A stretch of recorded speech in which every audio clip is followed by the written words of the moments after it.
Bukola. Okay. Bukola.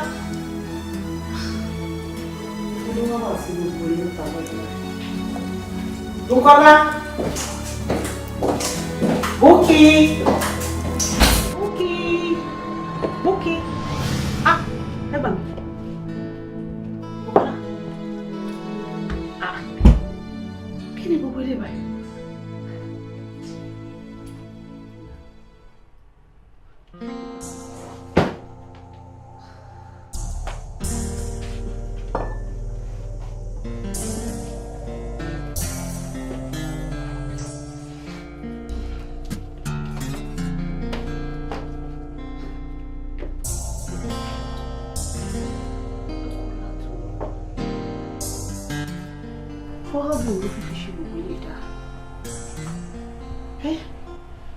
Fẹ́ ṣe rẹ̀ léṣe torí Ọlọ́run láti bí oṣù márùn-ún tọkọ ẹ ti ṣaláìsí o ò ṣe nǹkan kan tó wà meaningful sí láìfà rẹ̀ o ò jáde o ò báyọ̀ sọ̀rọ̀ o ò ṣeré o ò lọ ibiṣẹ́ o ò ṣiṣẹ́ o ò ṣe nǹkan kan o kò máa wà nínú ilé wàá máa sunkún wàá máa mu ọtí wàá máa wo picture ọkọ ẹ ó dún wo ló fẹ́ ṣe gbogbo eléyìí dá jọ pẹ̀lú bó ṣe ń ṣé o tiẹ̀ feel pé inú ọkọ ẹ máa dùn níbi tó bá wà kò sí bínú ẹ̀ ṣe fẹ́ dùn sí ẹ náà because gbogbo nǹkan ẹ̀ tó fi sílẹ̀ tó yẹ kó mójútó gbogbo ẹ̀ pátápátá ló abandon gbogbo properties ọkọ ẹ̀ ó abandon ẹ̀ gbogbo business wọn pátápátá kò sí kankan tó attend sí ó wá lọ fi èèyàn kan tí ò mọ nǹkan kan èèyàn tí ò mọ nípa bí ìwà àtọkọ ẹ̀ bẹ́ẹ̀ ṣe jìyà lórí gbogbo iṣẹ́ yín ó wá lọ fi èèyàn kan síbẹ̀ jọ ṣé ojú olójú lè dàbí ojú ẹni no tell me kí ni jàre ah kí ló ṣẹlẹ̀ ah Bukola ọ̀dẹ̀ jọ torí Ọlọ́run má ṣe rẹ̀ léṣe you have to move on nǹkan tó ti ṣẹlẹ̀ ẹni tó kú ti kú fine àgbàdúrà rẹ̀ but you just have to move on. Ó lè máa ṣe báyìí ló máa ṣe rẹ̀ léṣe tó lọ.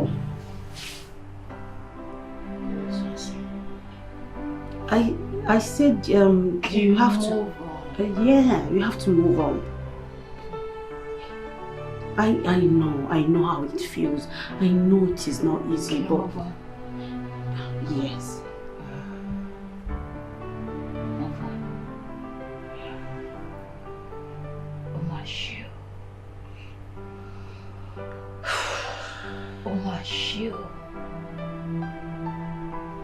O ṣe fún mi torí pé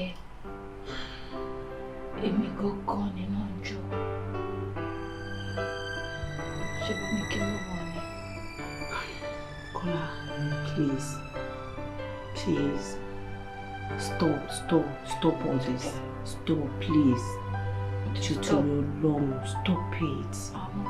Stop it. Should we continue for the life? No, look at yourself, wo bó ṣe rí. Bukola wo rẹ̀, ṣé o wo mirror ṣá, ṣé o wo bó ṣe rí? Gbogbo ojú ẹ̀ bó ṣe kó, gbogbo ojú ẹ̀ bó ṣe pọ́n Bukola. Kí mo bá?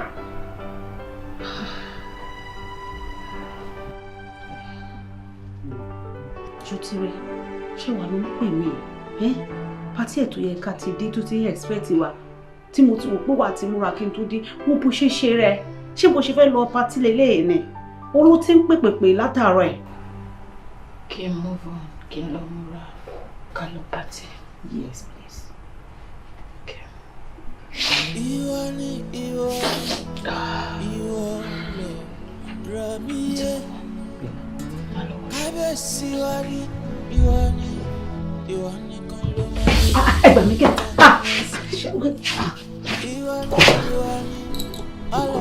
Torí máa wọ̀rọ̀ sí.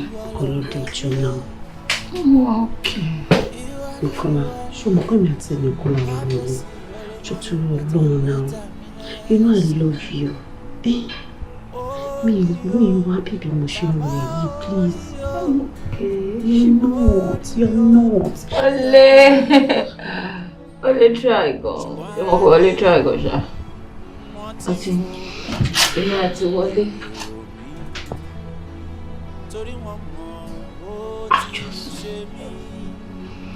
Ojú ìgbà mi sọ kọ̀ọ̀kan. Olódé ìlú òjijì.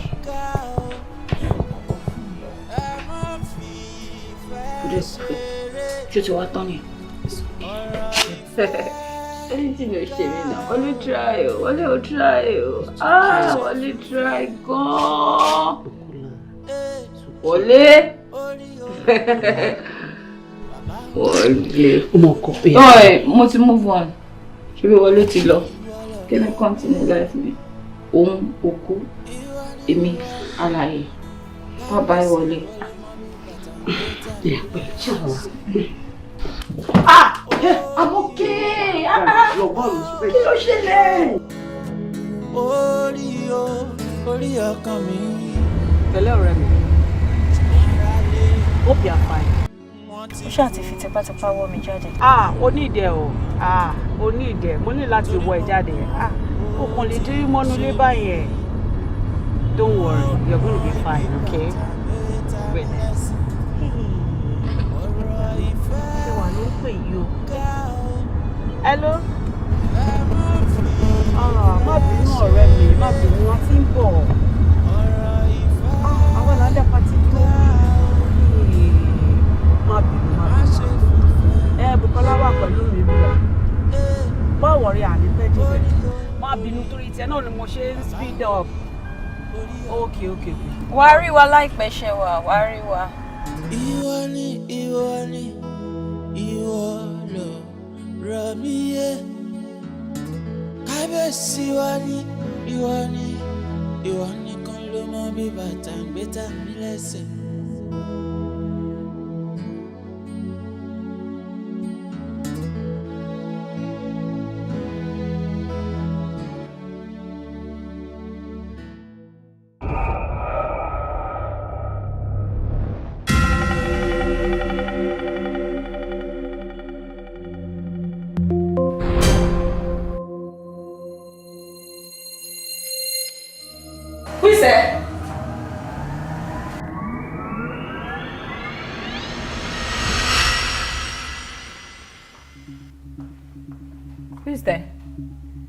Who is there?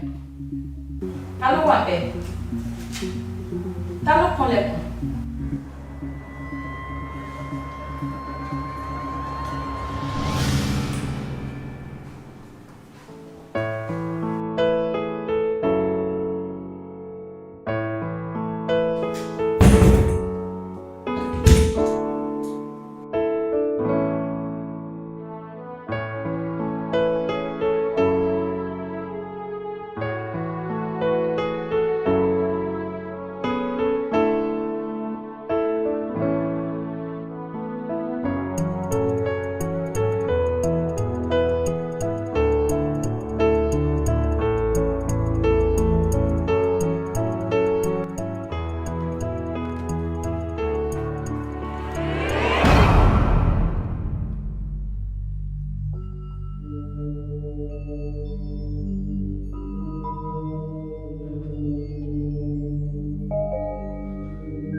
Hello,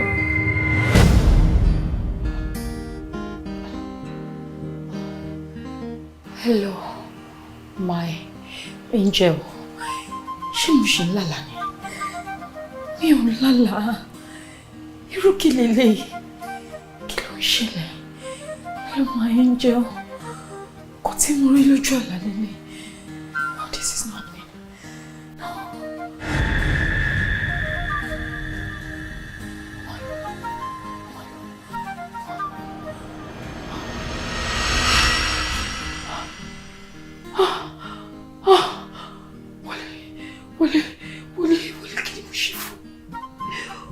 Wọlé o ti kú. Kí ló wá ṣe bí báyìí? Jọ̀ọ́ má dẹrùkún nǹkan tó wà lára mi, jọ̀ọ́. I told you not to panic. Mo ti kú lóòótọ́, but there is life after death. Life after death. Yes. No, now, Wọlé. No, now. Ta ni mo fẹ́ sọ fún?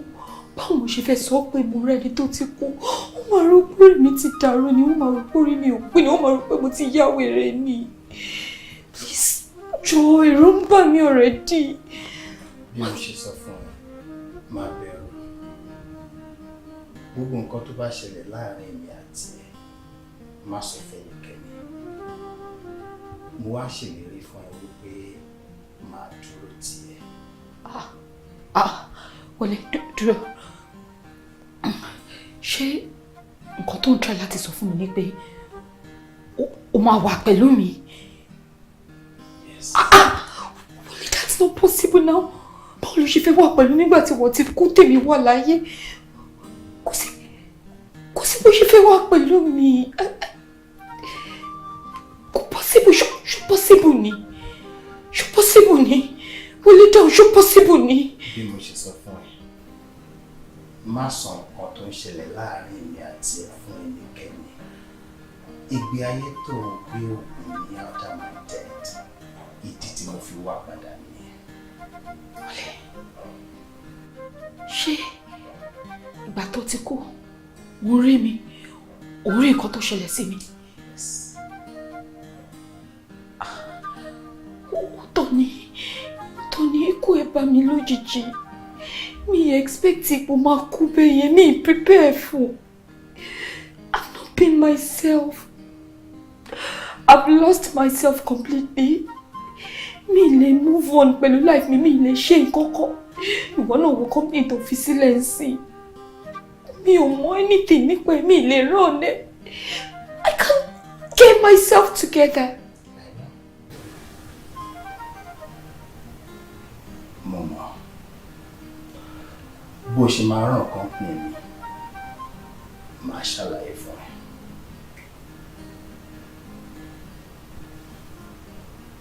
Ó máa ṣàlàyé fún mi? Yes. Meaning that ṣó fẹ́ dúró tì mí, ṣó máa wà pẹ̀lú mi? Yes.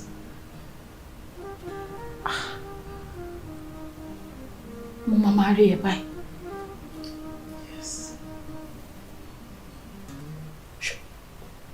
Possible.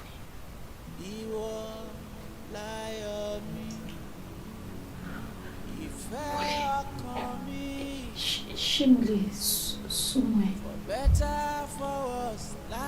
fọkọ ẹ.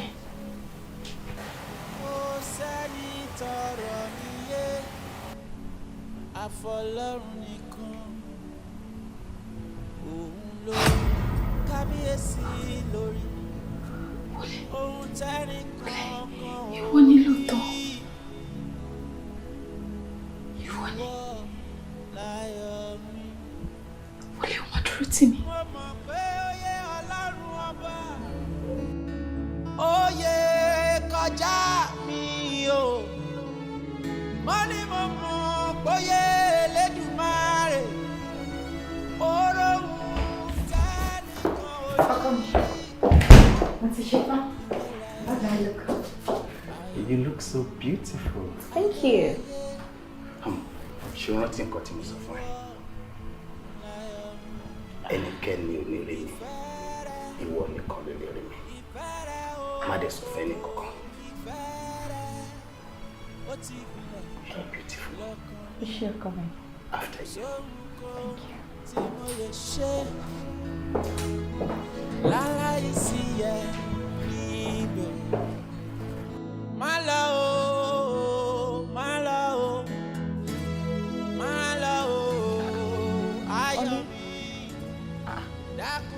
See that, where are you?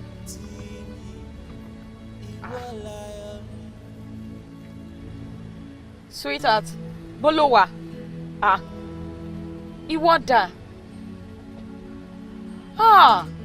Má bínú. Mi mọ̀.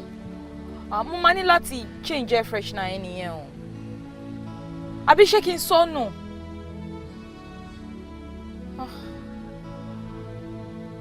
Má bínú, mo máa change. Má lọ ra another one because mo fẹ́ kó máa wà pẹ̀lú mi everywhere ni. I'm so sorry.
Good. Wá pé secretary pé kó sọ fún GM accountant àtòun náà pé meeting wà pẹ̀lú àwọn mẹ́tẹ̀ẹ̀ta. Okay. So Kọ́kọ́ ṣe yẹn náà.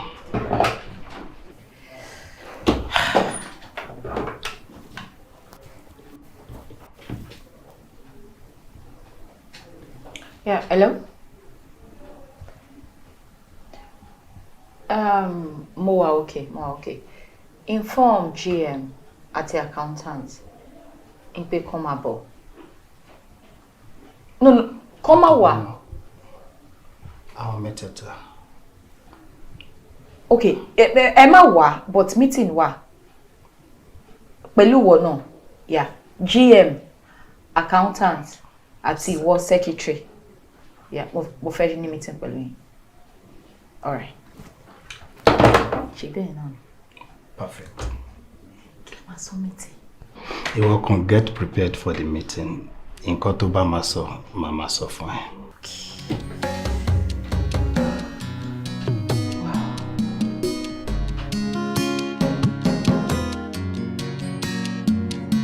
Lákòókò náà, mo fẹ́ dúpẹ́ lọ́wọ́ gbogbo yín fún akitiyan yín lórí iléeṣẹ́ yìí. Gbogbo period tí mi ò sí around at the office mo, make sure pé kò sí any crisis. So thank you so much. I really appreciate you for that. You're welcome. Thank you, my love. You're welcome. So kí ni mo fẹ́ sọ báyìí? Bẹ̀rẹ̀ lọ́wọ́ pé nígbà tí o sí ní around contract mélòó ló wọlé, mélòó ni wọ́n execute. Yeah, so gbogbo period tí mi fi sí around, I would like to know contract mélòó ló wọlé, mélòó nínú ilẹ̀ execute. Sorry ma, ṣé mo lè minute meeting ma? No, that will not be necessary. This is not a formal meeting. Would that be semi-formal meeting? Ashimani, a lot of series of meetings. To help me and other staff to go around. So for now, we are good. Alright. Okay, so about 4 contracts already. Okay. And then, but unfortunately, I didn't execute a cocoon because period if we see around, Timothy paying lórí phone. There's always people necessary. That's true. Yes. Bẹ̀rẹ̀ lọ́wọ́ pé West Bridge contract tí wọ́n ṣe lọ kó tó di pé mo kú níbo ló bá dé. West Bridge contract tí ṣe lọ kó tó di pé ọkọ mi ṣaláìsí. Ibo lẹ dé lórí. West Bridge contract àti parí mà. Oh. Yes. Àti ṣe every final thing tó yẹ ká ṣe. In fact, we are about entering another contract with them. So. That's interesting. Thank you.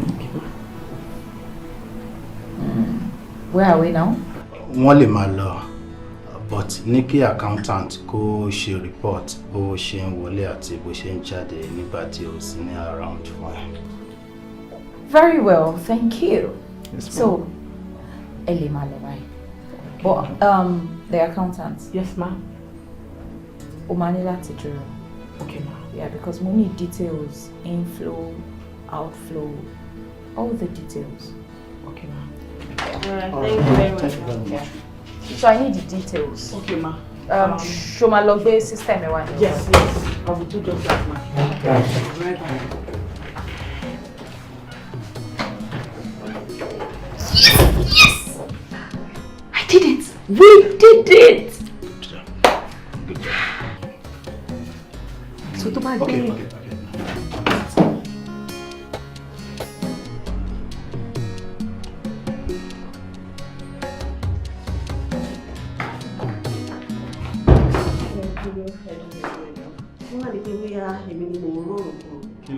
Ṣé ẹ rí bí ọ̀gá wa ṣe ń ṣe ni? Báwo ló ṣe ń ṣe? Wọ́n máa gbójú sẹ́gbẹ̀ẹ́, wọ́n máa sọ̀rọ̀. Wọ́n lè dákú lọ bí 5 minutes kan tó di pé máa dá wa lóhùn. Àbí bóyá èmi nìkan mo dẹ̀ rí nǹkan tí mo rí. Èmi náà wò bẹ́ẹ̀, èmi náà wò rí. Mo rí bọ́gà ṣe ń wọ̀ tún, bẹ́ẹ̀ ni mo ṣe ń wọ̀ sí. Bẹ́ẹ̀ lára mo balẹ̀, ó tọ́ lọ sọ òparọ́. Ọ̀gá òun ló wà lára. Àmúrò náà mo fẹ́ máa mú lóòrùn jẹ́ kí n pè é kó má di pé bóyá èmi nìkan mo rí rí kó rí. Òótọ́ ni, àmọ́ ṣá, ó lè jẹ́ pé tọkọ wọn tó ẹ̀ṣẹ̀ ṣẹlẹ̀ bí òun ló fà tó ṣe kò tí kúrò lára wọn. Àmọ́ tó bá rí òun ló máa jẹ́, àmọ́ tó bá rí bẹ́ẹ̀ Ọlọ́run á fún wọn lálàáfíà. Mi ò pé tọ ojú wọn ti gún régé wọn ti padà sí Ìwọ ló rò bẹ́ẹ̀. Obìnrin. Èwo lobìnrin bẹ́ẹ̀. Obìnrin. Any problem gan? Kí ni? Ṣé o fẹ́ sọ pé òun ló ti sì bọ́gà ṣe é ni o? Àbí ọ̀gá tá a mọ̀ ń kọ́ ni? O fẹ́ sọ pé òun ló ti sì. Honestly, any problem? Nígbà tá a máa fi jáde kúrò nínú ọ́fíìsì ọ̀gá, kí lọ̀gá ní kò ṣe? Wọ́n ní kó mú nǹkan wọn tún fi immediate effect sí. Ibẹ̀ ni wọ́n ti ń rọ̀gá tiẹ̀ tó ń dákúdájí, tó ń wò left, tó ń wò right, kò sí problem. Sẹ́kẹ̀tì náà ló fà, òun ló dà wọlé. Àbẹ́ mi ló dọ̀rọ̀ lẹ̀. Ẹ̀wọ̀ èmi fẹ́ lọ ṣe nǹkan tó ga. Kò sí problem. Ìwọ tó ń rí ìrùkúrì wá rí pé wọ́n máa dá sọ̀rọ̀ náà ní tó máa fi decide àti sack. Olórí ò fẹ́ pé àbí ibi tó fẹ́ lẹ́mọ̀ ṣẹ̀ṣẹ̀ kó má bàa rìn wọ́n gbọ́ àbí. Kó má bàa yá wèrè.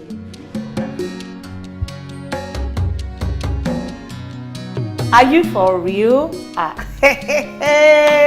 This is good news. Ìwọ Bukola, you actually went to the office. Oh, Olúwa ṣeun. I am so happy about this. Look at you, see your face. Wo bó ṣe ń glow. Olúwa ṣeun. Thank you, Lord. Ọlọ́run ṣeun. Thank you. Wo, I was so happy. Èmi kò believe it. But mo dé office báyìí. Tí o bá rí adúró iṣẹ́ tó ti pile up. Gbogbo àwọn nǹkan tó fi sílẹ̀ unattended. Ṣé mi ò sọ fún ẹ ni? Ṣé wo mọ̀ pé ojú olójú lè dàbí ojú ẹni? Iṣẹ́ téèyàn wà ń bẹ̀ gan wọn ò ṣe dáadáa. Ká tún ṣe wá sọ pé ẹni yẹn ò sí ń bẹ̀ rárá. Àwọn èèyàn fẹ́ ṣiṣẹ́ these days. Wọ́n kàn máa ń fẹ́ gbowó ni. Ṣé orí tó ti ṣe rí situation bó ṣe rí báyẹn? I'm sure wọ́n kàn máa abandon everything. Wọ́n kàn máa ṣe yàmàyàmà ni. Báwo ló ṣe mọ̀? Mo ṣe wá débẹ̀ báyìí gbogbo wọn ń sá kiri wàá rò pé inú mi ṣáà ti ẹ̀dùn palẹ̀ cover so much. Of course, ó ní láti rí bẹ́ẹ̀. Adúpẹ́ lọ́wọ́ Ọlọ́run. See, ọ̀rẹ́ mi, in every situation, life continues. Dúpẹ́ lọ́wọ́ Ọlọ́run. So, báwo ló ṣe sáré get used to the system? Ọpẹ́lọpẹ́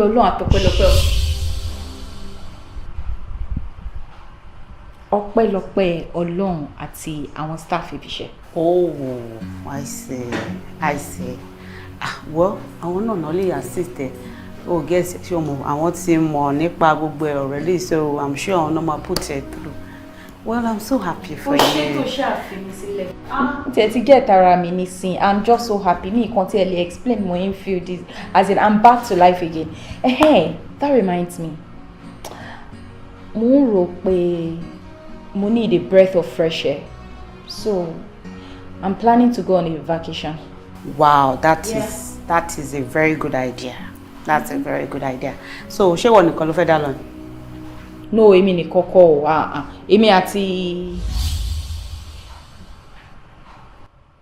Èmi àti ìwọ tó bá mind. What? Ṣó bá gbọ́ tó wá gbọ́ wrong cast èmi nìyẹn. Vacation lọ́wọ́ ẹ̀. Ọ̀rẹ́ mi ò lè try ẹ̀. Tó bá mú adúrú iṣẹ́ tó wà lọ́rùn mi. As in, I am extremely busy for now. Mi ti ẹ lè try mi lè lọ fún vacation. It's fine. Tó bá ráyè. Are you sure you'll be able to? Yeah. Mo ti wá back to life. Don't miss it. Tó bá dẹ̀ ṣe iṣẹ́ tó wà lọ́wọ́ mi ni o. In fact, n bá ní kí n tẹ̀lé ẹ lọ. No, má worry. Madam worry. Are you sure you'll be fine? I will be good. Àbí wàá dẹ̀ ní sùúrù díẹ̀ dìgbà tí màá fi free kájọ lọ. Má worry, sí bye ló mú mi lọ. Okay, you need it. So kí wá ní jíjẹ báyìí? Ṣé ká wọ kitchen lọ? Jíjẹ ṣá, wọ́n ń kókó wọn mi jẹ mí ṣàlejò tí n bá ready àti jẹun mọ́ bọ́ sí kitchen fúnra mi. Bukola, wo bí mo kàn ṣe ṣe ń admire ṣá síbà. Ọlọ́run kan dédé bí ṣe ẹ̀dẹ́ náà lọ́wọ́ àdúpẹ́ Ọlọ́run tó gbà ṣàkóso. Bàbá orí ọkàn mi. Here we are. O lè imagine bí mi ṣe ń dùn. Ó rán mi létí ìgbà tí èmi àti ẹ kọ́kọ́ bẹ̀rẹ̀ sí máa date. Ó mọ̀ pé almost every weekend nígbà yẹn a máa lọ sí different hotels. Let's just chill out. I remember. I think it's the next room. Nice. Orí ọkàn mi.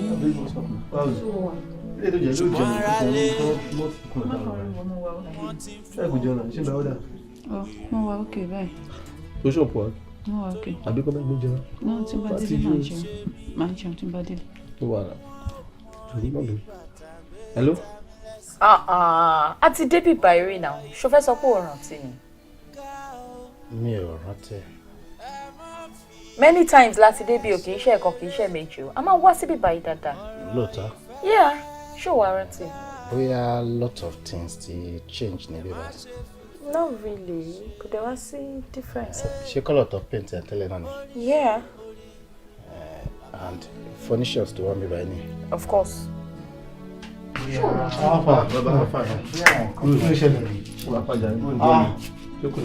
First 1 days.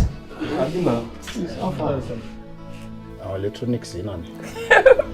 Bíbí báyìí ṣe wà from time yẹn jàre. Because tí mo bá rí ibi tí mo ti dé rí, mo máa tètè rántí ni. And this frame? Èmi ò wá mọ frame o. Ṣé tí n bá wá sí ibà frame máa wò ni? Ojú ẹ̀ mo máa ń wò náà. You know I love frames. Eléyìí náà wà ní bàtẹ́lẹ̀. Wo fi mí sílẹ̀. What? Ó rí pé wọ́n wò jù. Wọ́n wò mí bíi pé mi ọmọ ọ̀rọ̀ mi náà sọ. Ó jọjọjọjọ má jẹ́ kí n sọ̀rọ̀ mọ́. Kọ́ máa rò pé.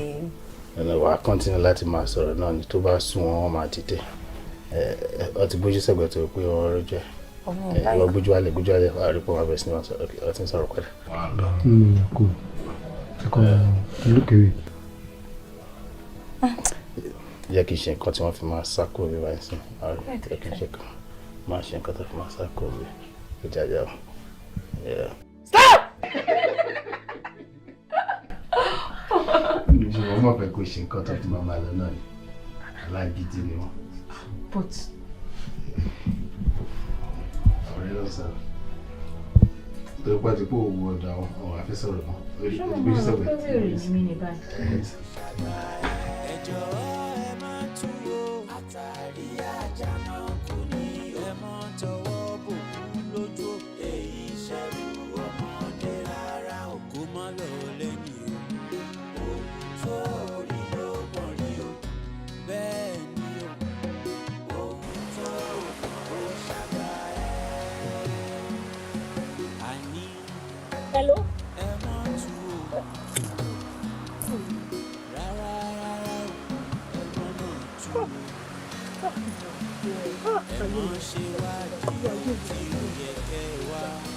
Tí mo ti lọ́wọ́ gbà nǹkan tí mo ti sọ owó nípa ẹ̀rọ ọgbọ́n láti lè ṣùgbọ́n tí ẹ̀rọ wà nínú àìsàn ẹ̀rọ ọkùnrin ilé ayé ìrírí rẹ̀ ò lábẹ́ ọ̀rọ̀. Auntie me. Ojú dán, like ọjọ́ mẹ́ta. You looking so beautiful. Thank you. But auntie me. Tí bá ti ń bọ̀, tá bá ti rí afẹ́jọ́ jáde, tí bá rí pé mò ń bọ̀, ẹ máa nujú, ẹ máa para mọ́, bí pé kankan ṣẹlẹ̀, ẹ fẹ́ sọ fún mi. Auntie mi, mo pa àjù méjì náà lọ. Kí ló lè ṣẹlẹ̀ tẹ́ lè bá mi sọ̀rọ̀? Má jẹ́ n parọ́ fún ẹ. I think I have been duped. Duped? Yeah. How? Báwo lẹ ṣe ṣe? Níbo? Ṣòro kí n má parọ́ fún ẹ. Láti bí ohun tí ilé tí mo náà bá mi manage Nigeria tó bá mi kọ́. Yes. Company tó bá mi manage ilé yẹn. Okay. Láti bí oṣù bíi méjì nsìn mi ò ever gbọ́ anything at all láti ọ̀dọ̀ wọn. Eléyìí tó wá worst jù ni pé bí mo ṣe ń pè wọn ó kàn máa ring ni. No one is picking my call. Mo ṣe ń pe personal number ni mo ń pe office number. Gbogbo ẹ̀ pátápátá báyìí lórí. No one is talking to me for over 2 months.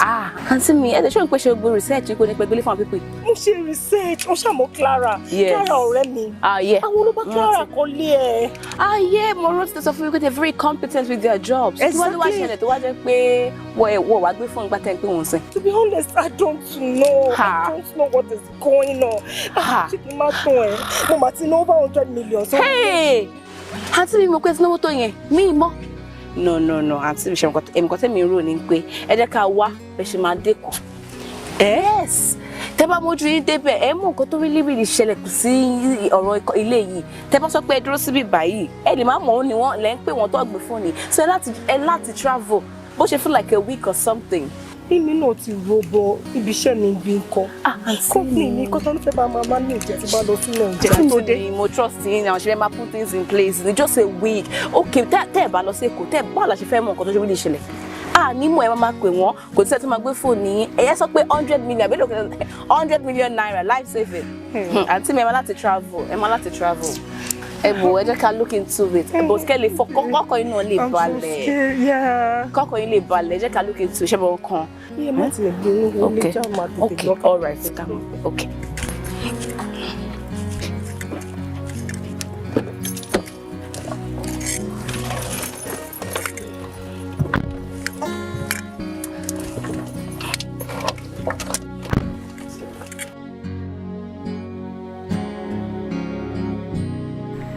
Èmi àti ẹ ti wo fíìmù eré tẹ́lẹ̀ náà. Ṣé o rántí ni? Mo rántí torí pé wà interesting ni mo ṣe ń rò báyìí. Alice wàá rántí gẹ́ọ̀ yìí. Yes. Kí ló wá ṣẹlẹ̀?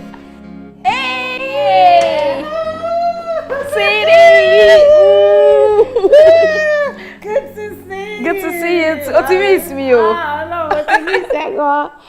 Dúró, ta ló lọ sí vacation náà méjèèjì? Ìwọ ni náà. Èmi ni mo lọ, ìwọ ló ń dán. Ìwọ ló ń fresh, ìwọ ló ń glow. Dọ́bì tí báwo, o rí stress lójú mi ni. Stress? Èèyàn kankan ò gbọdọ̀ fáìn jù báyìí lọ, ìwọ̀n ló máa jẹ́. Tó bá mọ adúrú iṣẹ́ tí mò ń ṣe látìgbà tó ti lọ. Wo ọ̀rẹ́ mi mọ̀ pé gist pọ̀ rẹ̀. Gist pọ̀. Kí ló dé? Ṣé bó rí pé èèyàn wà ń bẹ̀ yẹn? Èèyàn wà ń bọ̀.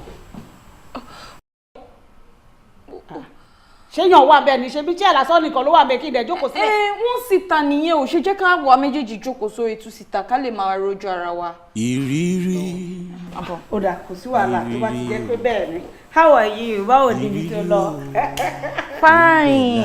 Kí ló dé tó tún juwọ́ bẹ́ẹ̀ ni pé ṣe bí chair lásán ló wà bẹ́ẹ̀. No drink mi mo ń náwó sí.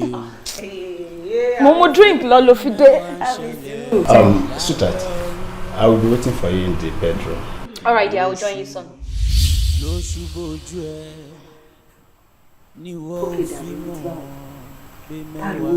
Dúró kí ló fi sọ́ọ̀kan yìí tó ń wò tó ń. Ìwọ ni mò ń sọ. I'll join you. I'll join you in this fresh life. Bó ṣe fresh, I'll join you. Èmi náà máa fresh bí tiẹ̀. Kọ́lá má máa dà mí lórí irú. Kí ni nǹkan tó ń ṣẹlẹ̀ lẹ́nu ìgbà tí mo dé yìí? Mo wà ń bí pẹ̀lú ẹ̀, ó sọ wípé I'll join you. Mo ti miss ẹ. Ṣé kò ṣe pé ibi tó lọ yẹn o ti meet ọkùnrin kan mẹ́ tó ń ti ń finger brain ẹ̀ tó. Ṣé torí pé inú mi tó wá dùn báyìí ṣó fẹ́ kí inú mi dùn ni ṣé bí wọn náà ló sọ pé kí n get back to you. Of course mo fẹ́ kí inú ẹ̀ dùn bọ̀ mo kàn fẹ́ kó já mi sí bó ṣe ń lọ ni bí wọ́n yẹ kó ti meet ọkùnrin ti so jẹ́ kí èmi mọ̀ ń pẹ́ o. So tí inú mi bá ń dùn báyìí ọkùnrin ló ń jẹ́ ìwọ tí mò ń wojú ẹ báyìí ló ń jẹ́ kí inú mi máa dùn. You know what mo ń bọ̀ fún mi ní few seconds. Máa join ẹ.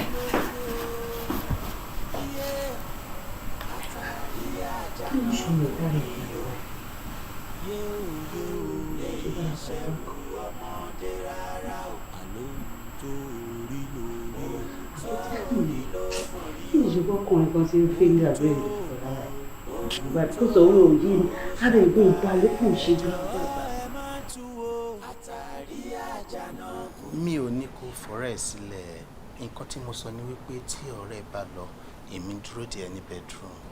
Wọ́n má worry jàre Dóyin máa wà okay. I just want to be with you. Bó ṣe ń ṣe yìí ó máa jẹ́ kó suspect wa èmi àti ẹ̀ ṣì ní time láti lọ bá.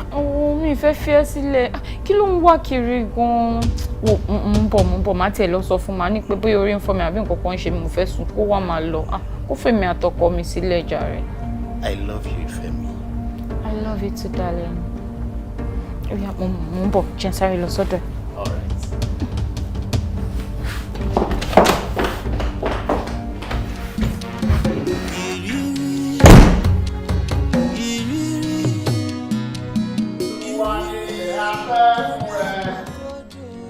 Ayé àtẹ̀kùnú rẹ̀, ó fìdí rẹ̀ sọ̀lẹ̀ sórí òkun àti orísun omi. Wait. Dóyin, kí ló mú pásítọ̀ wá ṣe nínú ilé mi? Actually, torí ọ̀rọ̀ ẹ̀ náà ni. Torí ọ̀rọ̀ ẹ̀ ni. Kí ló ṣe mí jọ? Sórí lẹ́nu ọjọ́ mẹ́ta ẹ̀ mú ṣàkíyèsí àwọn nǹkan kan nípa ẹ̀ tí kò dùn mọ́ mi ẹnu. So ìwọ fúnra ẹ gan lè má mọ nǹkan tó ń ṣẹlẹ̀. Ìtura ẹ̀ ni mo ṣe lọ pe pásítọ̀ wá. Sórí lẹ́nu ọjọ́ mẹ́ta ẹ̀ bó ṣe ń ṣe bí. Tí mò ń ṣe bí ẹni tó lárùn ọpọlọ, right? Àánú ọkọ ṣe kọ́. Dóyin, are you okay? How dare you? Kí ló fún ẹ lọ́dá sí ti láti gbéyàn wá sílé mi? Àwọn náà gbọ́rùn dúró síbi kan wọ́n wò báyìí kí lẹ fi hàn sókè tẹ́ ẹ̀ wá kiri? Excuse me! Ṣé mo nǹkan tó ń pè nǹkan tẹ́ ṣe? Ẹ wá sí inú ilé onílé without approval. Ẹ fẹ́ tẹ́. Ọmọ èṣù lórúkọ ni. Tí ẹ bá lanu sọ há níbẹ̀ yẹn, àbí orí yín tó ń mì jẹgẹjẹgẹ yẹn, tẹ́ bá tún orí yín á jí lọ́rùn yín. Hey! Do not utter a word for the sake of friendship tó wà láàrin wa. Me ní discipline máa yìí. But tell him that this very minute he has to leave. Tí máa wọnúlé, tí máa jáde, tí máa tún ṣì bá wọn. Kọ́lá ní sùúrù. Ṣé náà là ń ṣe ní sùúrù? Ṣé náà là ń ṣe é? Ó lè má mọ nǹkan tó ṣe. Ogun èṣù alágídí ọkùnrin kò ń fi nílẹ̀ bọ̀rọ̀. Ní orúkọ Jésù mọ̀sí tó bá jẹ́ wípé Olúwa ló rán mi ní iṣẹ́ yìí. Ẹ̀yin ẹ̀mí òkùnkùn tẹ́ farasin. Ó yá! Pásítọ̀, ẹ jẹ́ má kí ìrora jìnnà. ṣe rí Bùkọ́lá bó ṣe wà yẹn ó ya wèrè rọmọ o bó ṣe ní ká jáde kúrò nínú ilé òun ẹ jẹ́ ká rọra jáde lẹ́rọ̀ kò lè pọ̀ lójú o ọlá tèmi òun ló wò mọ́ yín lára bó ṣe wọnú ilé yẹn tó bá máa jáde kò sí nǹkan tí ò lè mú jáde o ẹjọ́ torí Ọlọ́run ẹjẹ ara máa lọ lẹ́rọ̀. Olúwa ṣẹ̀ṣẹ̀ fẹ́ bẹ̀rẹ̀ iṣẹ́ ni. ìjọsí Olúwa ló pè wá bí àbí mi ni mo pè wá ṣebí mi lè mi gbéṣẹ́ fún yín èmi lè mi sọ pé àwọn ẹ̀mí kan wà níbí tí wọ́n ń da ọ̀rẹ́ mi láàmú ó dẹ̀ tí ló ń wọ ọ̀kẹ́ nìyẹn pé kò sẹ́mi kankan tó yọ òun lẹ́nu ẹ jẹ́ káwọn máa lọ kí ló dé tọrọ yìí ṣe wá káyí lára jèmi gan lọ. mo ti ń gbúrò àwọn ẹ̀mí yẹn ni wọ́n ti ń káàkiri. ẹ ṣe rí létí ni. ogun èṣù ni. ẹ̀wọ̀n náà ni mo sọ pé ṣe é mọ́ra ẹ jọ ṣé ogun èṣù yìí ṣó kọ̀ yín gbọ̀ngbọ̀n ni ẹ jẹ́ ká lọ tó lè dìgbà tó bá domi gbóná lé wa lórí ni oyè ọjà bìtì báwo ẹ̀yin lẹ máa ṣíwájú ṣe bẹ́ẹ̀ mi mo mú yín wá bí ẹ má gbà mí kẹ́. tó ogun èṣù ṣó kọ̀ yín gbọ̀ngbọ̀n ni.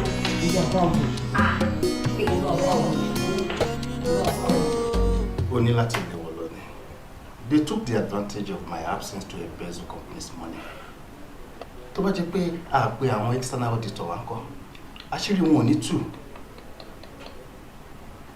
Honestly, these people are wicked. Very wicked.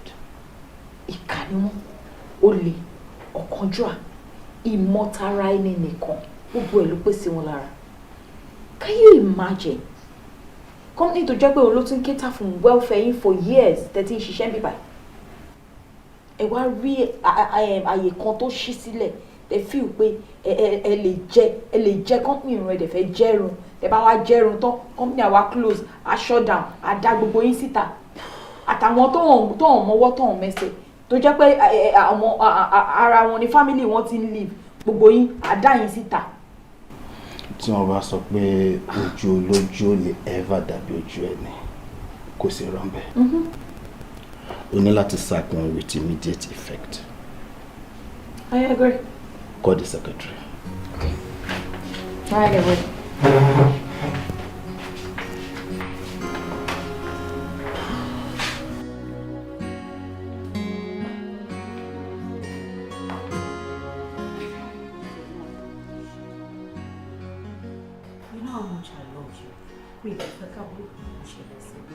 Àtìgbà tí mo ti notice pé o máa ń dá sọ̀rọ̀ àbí o máa ń sọ̀rọ̀ bí ẹni. Don't even go there again.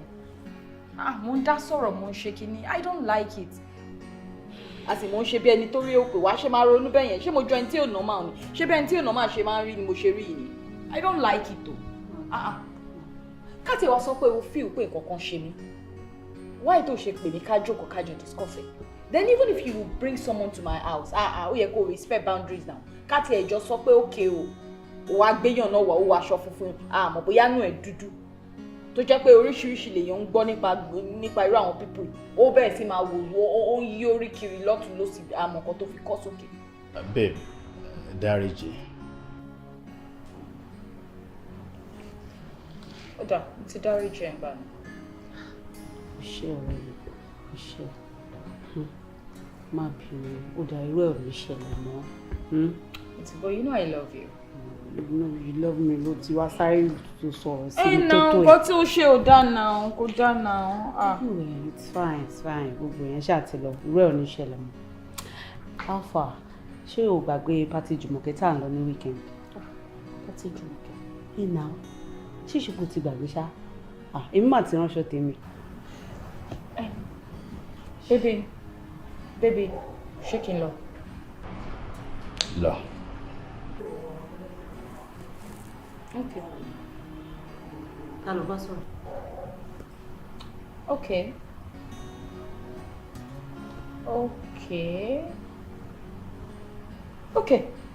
Má lọ. Okay, wo ń bẹ̀. Nǹkan tá à ń sọ nílé yìí o. Bùkọ́lá. A mà sí pọ̀rọ̀ yìí lówó ó mà ti fẹ́ máa lárónù. Mo mọ nǹkan tí mò ń sọ. Ọ̀rọ̀ bọ́dà yìí ṣe nǹkan mo mọ nǹkan tí mo rí mo mọ nǹkan tí mo sọ. Ṣé bó jọ torí Ọlọ́run ta ló ń bá sọ̀rọ̀ lọ́ọ̀kan yẹn tó ń sọ pé bébì ṣe kí n lọ. Ìwọ náà ni mò ń bí náà, ìwọ ni bébì mi náà. Mo ní ṣé kí n lọ. Ṣé bí ọ̀rọ̀ pátí ló ń sọ? Sàká ni ẹgbàgbé. Sàká ni Ọlọ́run bá wà á dé sàká ni ẹ. Ṣé orí gbogbo ilé tó ti ń ṣe látẹ̀yìnwá tí mi ò bá rí clearly eléyìí mo rí dáadáa ó clear sí mi kò ń ṣe mi ló ń bá sọ̀rọ̀ kò ń ṣe mi ló because èmi àti ẹ̀rẹ̀ àjọ face ara wa báyìí àjọ ń wòra wa àjọ ń sọ̀rọ̀ lọ bẹ́ẹ̀ ìgbà tó fẹ́ yíjú sí ibẹ̀ yẹn tí ò sẹ́nibọ̀dì ń bẹ̀ yìí ó tọ́nù ni. Do you please stop tí nǹkan tí ẹnìkan ló ń rí ok ìwọ nísìnyí ìwọ ń rí mi bíi pé mo ò normal tí máa sọ fún ẹ pé ìwọ gangan ni mò ń rí bí ẹni tí ò normal nǹkan honestly bí mo ṣe wà yìí. yes ìwọ ló normal now because kí ni nǹkan why tí mi ṣe lè pè é baby ìwọ ni mò ń rí fẹ́ sí now. jó tún ní ọlọ́run ìgbà wo lèmi àti ẹ bẹ̀rẹ̀ yẹn ìgbà wo ló bẹ̀rẹ̀ sí pè mí baby ó pè mí baby rí láti jọ́ta tí wọ́n ti. because bí mo ń rí ẹ̀yìn baby ló jọ lójú mi. ọgbọ́n sórí gbogbo eléyìí sórí bóyá wà ìsàká ni ẹ sàká ni ẹ dídé wáìkè ni ẹ ọkọ̀ ó múlẹ̀ fún mi lọ́sùn ni ó múlẹ̀ fún mi lóríṣiríṣi rẹ̀ mo mọ ọkọ tí mo sọ mo mọ ọkọ tí mo rí èmi kọ́ ló ń bá sọ̀rọ̀ ọ̀sẹ̀ ṣo fẹ́ gbọ́ ṣo tẹ̀ fẹ́ gbọ́ tuntun sórí bó ṣe sọ ẹ̀ ó dàbẹ̀ ni pé èmi gan lórí mi ò pẹ́ o ti ń jẹ́ kí n fi ìbẹ̀ ni pé èmi gangan ni wéré actually yes. ṣé o tiẹ̀ wá mọ nǹkan tó máa ṣẹlẹ̀ èmi àti ẹ a sì máa lọ síbi tí a sì máa lọ bá àwọn tó máa ń ṣe mo gbẹ́jọ́ mi dé àbí gbọ̀rọ̀ mi o because o ti fẹ́ yà mí wéré. ó tiẹ̀ wá dáa bẹ́ẹ̀ wà á rí pé tó máa examine àwọn méjèèjì wọ́n ló máa sọ pé ó wà okay. wọ́n á sọ pé mi ni wéré àbí honestly ìwọ ló wà okay. kò sí problem ó ti yé mi eléyìí tí mo ṣáà rí mo rí yẹn clearly. baby girl calm down honestly mo ń wo ẹ lẹ́nu ìbáyìí ó jọ baby as in baby doll baby girl baby bobo kitty baby oh, baby oh baby honestly ó jọ baby doll. ìwọ ló rọ mí yé kábíyèsí wa ní ìwọ ọmọ mi bàtà bẹ́tà ìwọ ní ọlọ́run ìwọ ló rọ mí yé.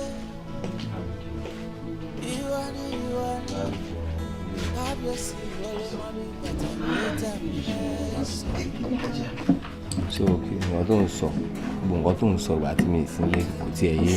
so stress is all by.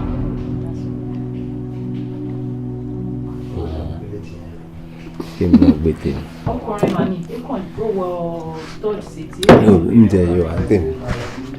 ọlọ́wọ́ ní ilé jìkà. kí ẹ̀ ń wo kíni owó ní ká mú nínú gbogbo list ilé báyìí kí wọ́n fẹ́ ká mú. ok máa pẹ̀ ọ́.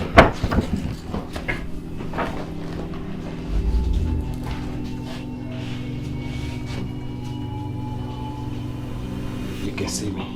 Yes, I can see you.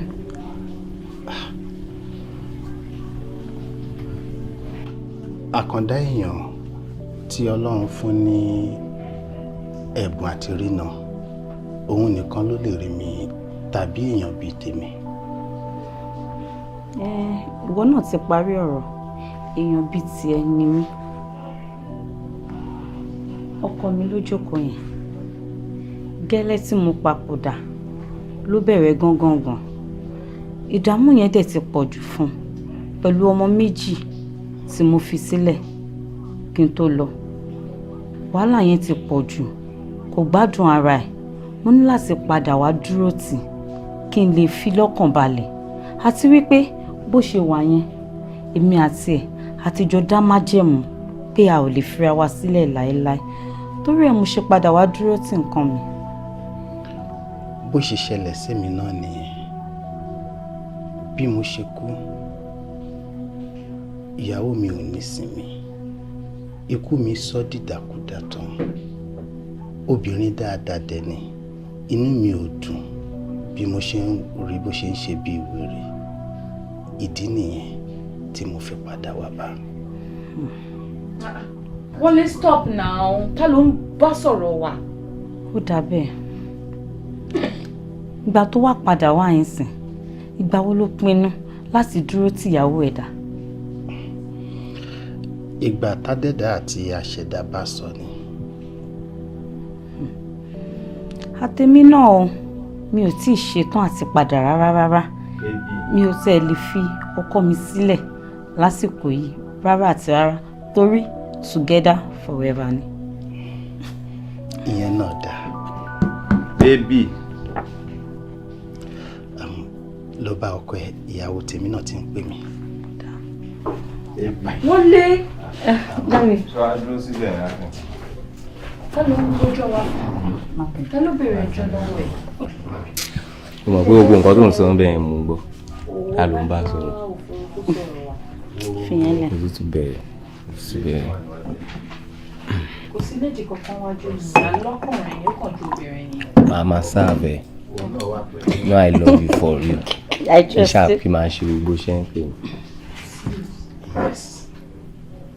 Because òun nìkan lè ní rí ọkọ. So nǹkan tí mò ń pè ẹ́ fún. The option that I choose nísìn. Mo mú fẹ́ fi wọ̀nyí tó lọ dúró síbẹ̀ yẹn. A ní pé mo fẹ́ lẹ̀. Ó ṣe é dá sọ̀rọ̀ ìfún. Ilé. Bẹ́ẹ̀ náà làwọn èèyàn náà ṣe máa ń gbé. Jẹ́ ká lọ sílé yìí. Mo fẹ́ kó tí mo fẹ́ gbé. Ilé ló fẹ́. Pé kò ní lù tí wọ́n máa. Kó tí mo fẹ́. Kò ń ṣe pé màá gbélé ìtàn wà á dáadáa mi nìkan wọn wá. Eléyìí ò dáa. O notice pé ẹni tó wà bẹ́ẹ̀ ìrírí ń dá sọ̀rọ̀ bó ṣe ń wò. Ó ti ń wò bíbá ó ti ń wò bíbá. Bóyá ṣe jẹ breakfast. Wọ́n á ṣe wọ́nranwọ̀nran báyìí. Mo ń wò látẹ̀ nǹkan. Mo bá àwọn tó máa ń gbé kólóòsì. Bóyá dẹ̀ ti lò. Bóyá dẹ̀ fọ́ fáyé ni. Irọ́ o, mo máa fọfọ kàn. Ṣùgbọ́n náà.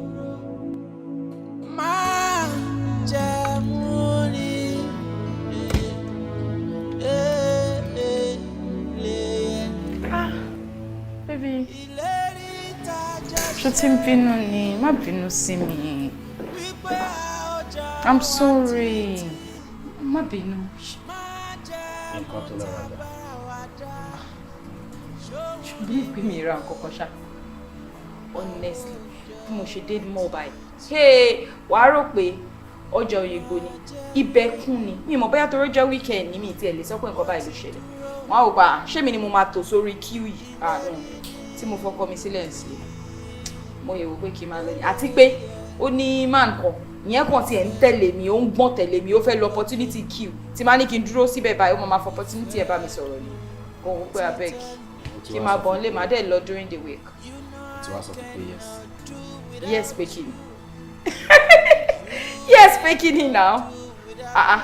Nígbà tí wọ́n wà ń bí báyìí. Ṣé wàá sọ yes? I trust you. Ó tiẹ̀ tún ń fún mi nọ́mbẹ̀. Wọ́n náà wá gbà. Màá ṣe wá gbà. Gba nọ́mbà o. Fóònù mi dà. Fóònù mi sí bíbá. Mo ti gbà pé fóònù mi sínú mọ́tò. Mo jẹ́ kí sáré lọ. Bóyá mo gbàgbé sínú mọ́tò.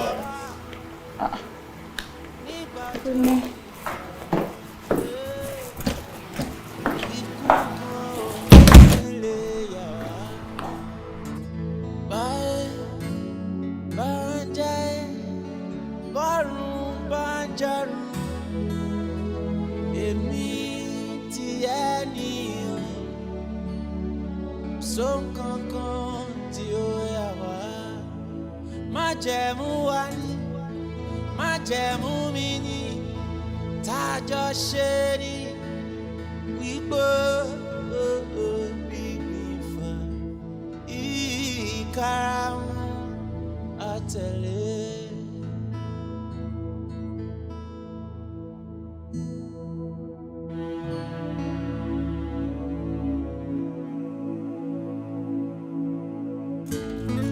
Baby, mi máa rí fóònù mi. Mi rí fóònù mi. Mi ìdẹ̀ ìyàs anywhere. Bóyá kò sí lè. Mi ti ẹ̀rọ gan. Yóò máa yẹn kan ti pa o. Good. Hello. Ẹjọ́ ẹni tó ní fóònù gangan ló ń pè. Ẹ ṣé gan, ẹ ṣé, you are such a nice person. Ẹ ṣé, èmi mo ní. Ibo lẹ wá wà nísìn? Oh, very well. Mama bọ̀ nísìn. Ẹ ṣé gan, thank you so much. Ẹ ṣé. Ṣé ká jọba? Wá tẹ̀lé. Ṣé. Thank you. Yeah. Ṣé ká lọ pẹ̀lú báyìí? Yeah, thank you.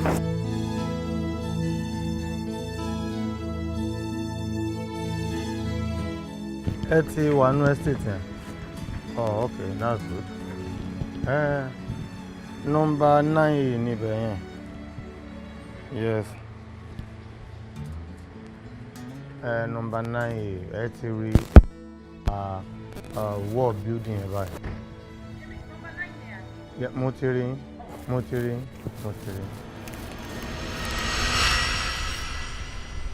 You? Ojú you are very familiar. Have we met before? Of course, yes. Lémi gangan. Oh. So, ìwọ ni? Ní kíni? Ṣé ìwọ kọ́ ni mo pàdé ní store tó ń sá tẹ̀lé mi kiri tó ń ṣe I like you fine girl tó ń sọ pé kí n fún ẹ ní nọ́mbà mi? Yes, èmi náà ni. So wá rí pé really? Yeah, orí pé mi lè yàn. Ta ló ń bẹ fẹ́ yín kí ló funny? Kí ló ń pa ẹ́ lẹ́rìn? Okay, pé mo bẹ rí fóònù ẹ he kò fọ́ ní àbí. You are the fool because èmi kọ́ ló fẹ́ sọ di fool. Oh, how? So because on try to get attention mi fún ẹ, o wá stoop so low to the extent of stealing my phone. Stealing your phone? So honestly, àwọn ọkùnrin yìí. Ó pè mí lólè torí pé mo bẹ rí fóònù ẹ he. Toro bá mi rí fóònù mi. How dare you? Mate disinfect it. How dare you? No problem. Tó bá yẹ pé nǹkan tó fẹ́ fi san fún mi nìyẹn. Okay, keep short. Olóríláyà ó jí fóònù mi. Stop saying that. You're still talking. What tún ṣe lóríláyà tún sọ̀rọ̀? The next time tó bá máa ṣe rubbish kó máa wojú dáadáa. Big fool. Wọ́n á jí láàárọ̀ wọn ní mission. Obìnrin tó máa gba nọ́mbà ẹ̀ lọ́wọ́ máa wá kiri. Just imagine that. What kind of attitude is that? Orobìnrin ó bẹ̀rẹ̀ sí máa gbọ̀n tẹ̀lé mi ò fún ẹ látẹ̀ńṣọ̀n. Ó wá jí fóònù mi. Ó jí fóònù mi kí n lè pè ẹ́. Idiot. Can you just imagine? My darling, ọkùnrin tó ọkùnrin gọlọtọ̀ bẹ́ẹ̀ ó jí láàárọ̀. No mission, no ambition, nothing. Ó kàn ń lé obìnrin kiri láti máa toast it. Òun ni mo sọ̀rọ̀ ẹ̀ fún ẹ̀ náà tí mò ń sọ pé ó ń lé mi. So because he was trying to get my attention, ó jí fóònù mi. Mi bá má gbá létí. So kí ni mi bá ṣe máa kiss ẹ? No, that guy is a fool. I thought you said no. My darling, please, let's go.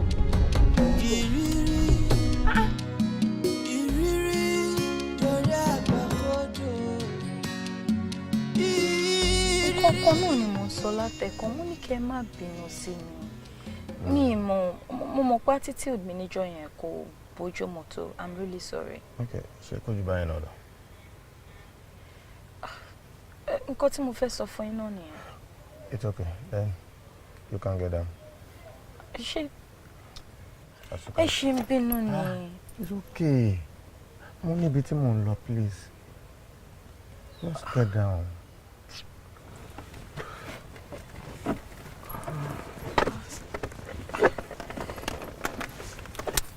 Ẹ jọ̀ọ́ ẹ jẹ́ kí n bọ́lẹ̀.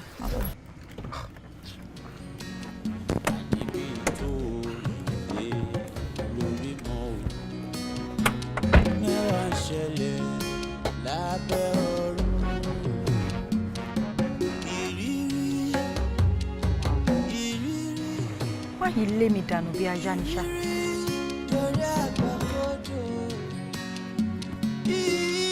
Yeah.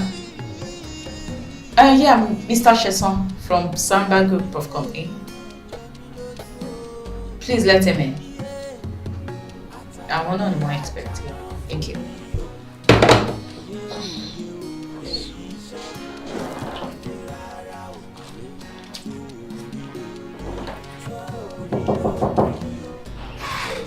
Yeah, please come in.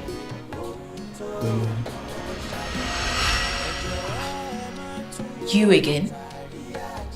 As in, you. Ìgbà mi kí ló ń ṣẹlẹ̀ náà? Ìgbà ìta ṣe ń pàdé káàkiri. Please sit. Don't tell me you are the CEO of this company. Yes, I am. Wow. Shahini, Mr. Sheson, CEO of Samba Group of Company. Yes. Wow. Èmi ni Sheson, èmi ni mo dẹ̀ ní Samba Group of Company. Anyway, má bínú bí mo ṣe react the other time. I am deeply sorry. Èmi gangan ló yẹ kí n máa bẹ̀ pé kẹ́ má bínú. Torí ìwà tí mo yẹn, ìwà tí ò bójú mu. Ìfà ojú gan ti èmi gbọ̀ngàn fúnra mi pé báyìí tí mo ṣe máa ṣe irú nǹkan bẹ́ẹ̀. Èmi ò bínú torí sometimes o máa ń ṣẹ̀yìn obìnrin bẹ́ẹ̀ so ẹni tó bá dẹ̀ fẹ́ bá obìnrin gbé ó ní láti ní ọ̀pọ̀lọpọ̀ sùúrù. Ìwà àbàjẹ́ lèmi wá wò yín materialize ẹ má bínú. Mi ò bínú ìwọ náà má bínú bẹ́ẹ̀ náà ṣe the other time. Okay, so to the main reason you're here, this company, ọkọ mi gbọ̀ngàn ló dá sílẹ̀, òun ló manage kó tó di pé nǹkan tó ṣẹlẹ̀. Ó ti ṣaláìsí. Exactly. Oh, sorry about that. Thank you. So, but dẹ̀ ti di pé ìyẹn ṣẹlẹ̀ bẹ́ẹ̀ ó ti di kí n fit in into that shoe. Of course, yes. Ojú olójú lè jojú ẹni. So role tó yẹ kó play gẹ́gẹ́ bí ìyàwó rere náà ni. Èmi àti company ti máa ń ṣe business síbẹ̀. So I need deal. So share contract láàrin àwọn you know. Continue to be one billion. Okay, we need to continue our business. So níbi tí àbádé 5 million ti wà ní iwájú ní. Actually, mo tẹ̀ ti wo gan tẹ́lẹ̀ kó tó di pé. So I'm thinking. Ṣé o enjoy ara ẹni bìtà lọ? Yeah, I did.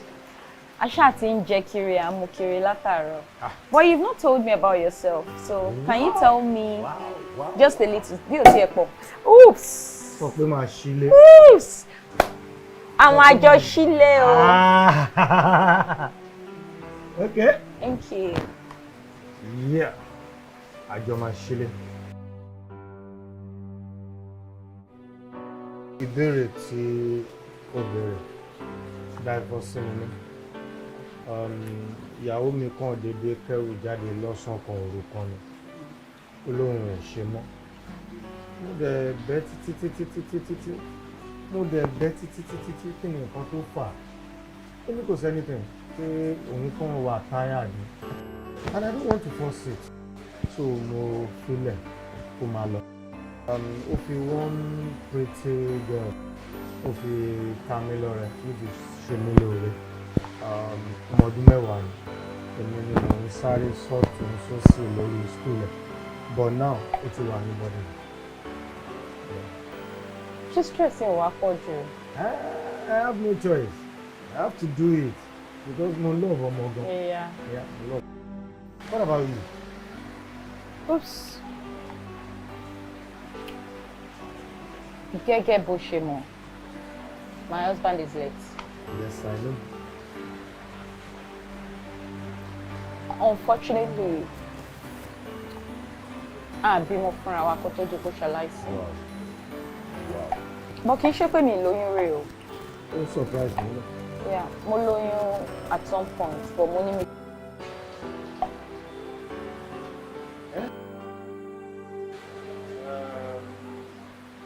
It is well. Anyway, ó ní nǹkan t'Ọlọ́run fi ṣe. I can say all is well.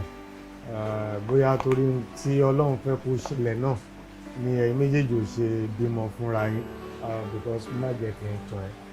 I love you. What? Love my foot. Èyí tó ṣe tó jẹ́ ká máa lọ. Calm down now, calm down. Ṣé ò ń jowú ni? No, Bukola. Mi ò jowú. Mi ò sọ̀rọ̀ omi o. Mo ní mo love ẹ, mo dẹ̀ ń retí kó reply mi. Do you? Èmi ò love ẹ o. Anyway, ó yé mi, gbogbo ẹ yé mi. Púpọ̀ nínú ẹ̀yin obìnrin náà lè máa ń ṣe bẹ́ẹ̀. Ẹ máa ń fẹ́ wò pé ọkùnrin ò kàn lè bá yín sọ̀rọ̀ tẹ̀dẹ̀ sáré juwọ́lẹ̀ báyẹn. But deep down you, Bukola, mọ̀ pé wọn náà lọ o kàn fẹ́ sọ. Nípa gbèrè wà ní ibi tí ẹ ní. Wo bó ṣe fọ̀rọ̀ tútù mú ẹbí ẹ̀dìyẹ. Ó yà yìí tó ṣe tó ẹjọ́ ẹ ti pọ̀ jù. Jẹ́ ká máa lọ. Èmi alágbèrè. Bukola, Bọ́lá tí ò fi ẹ́ lálágbèrè o tí ò fi ẹ́ lálágbèrè o mo ní deep down you kò love mi o kàn fẹ́ sọ ni ó dẹ̀ lè fún ẹ láyè láti lọ ro dáadáa. Ṣorí nǹkan tó ń kọ́ sínsìn. Again. Honestly mi like nǹkan tó ń ṣe. O ti ń jẹ́ kí n máa feel bí wèrè. You are embarrassing me. No embarrass ẹ. I don't like this. I don't like it. No embarrass ẹ. Kí ló dé now? Bukola. Ìwọ ni ìwọ lọ rọ̀bì yẹn. Kábíyèsí wa ni ìwọ nìkan ló mọ bí bàtà ń gbé ta nílẹ̀ṣẹ̀. Ìwọ ni Ọlọ́run. I think he's a good guy. Báwo ló ṣe mọ̀? Well, his general aura. Mọ̀. Ìṣesí ẹ̀, ìsọ̀rọ̀ sí ẹ̀, ó dàbí èèyàn tó níwà tútù bíi pé ara ẹ̀ balẹ̀. Ó máa rá ń sọ̀rọ̀ lẹ́yìn kọ̀ọ̀kan. Mo ṣe feel pé he's going to be a good man. Olaiya o. Níwájú mi ló ti ń ṣàpọ́nlé ọkùnrin tó báyìí. Inú ọkọ mi kò rí bẹ́ẹ̀ o. Báwo ló ṣe wá rí? Èmi kàn wò ni pé bówó léṣu fẹ́ máa bínú ni máa wọ́n yín ṣojú. You need to be reasonable and we have to be realistic at this point. Ó mọ̀ pé mi àti àlè continue báyìí now. Ṣé báyìí la ṣe fẹ́ máa bá lọ ni? Okay, ìwọ náà wò nísìn. Ní last week tí mo sọ fún yín pé mo rí period mi. Ó ní kí ni mo expect? Ní pé ṣé mo feel pé ó possible kó fún mi lóyún ni. Meaning that ó lè fún mi lóyún. Tó bá dé lè fún mi lóyún, kò sí bí mo ṣe fẹ́ bímọ. Ṣé o wò pé mo máa fẹ́ bímọ ni?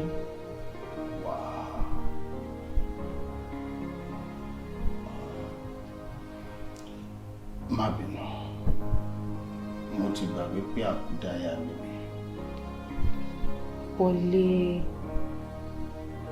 mi like ibi tó ń gbọ́rọ̀ lọ ni. Kọ́ tí mò ń sọ kọ́ nìyẹn. Ó mọ̀, èmi kàn ń rò ní pé bírò ẹni tá à ń sọ yìí sìn. Àwa lè try kákan lò for the purpose. Kò yẹ, and kì í ṣe pé mo máa fi ẹ́ sílẹ̀ because you have to be with me. You have to be with me all the way. Ó ti yẹ because ó ní láti guide mi kémi má bàa ṣàṣìṣe. Wàá lè máa fáwa méjèèjì pọ̀. No, now stop me like nǹkan tó ń sọ yìí.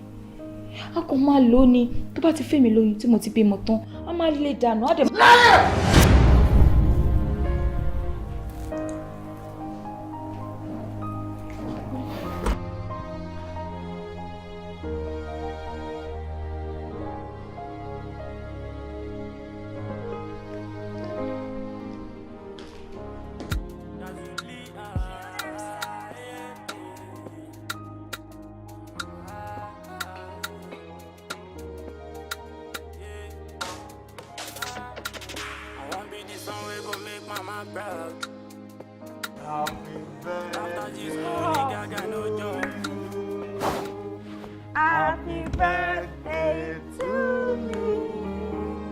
Happy birthday to you, Bukola.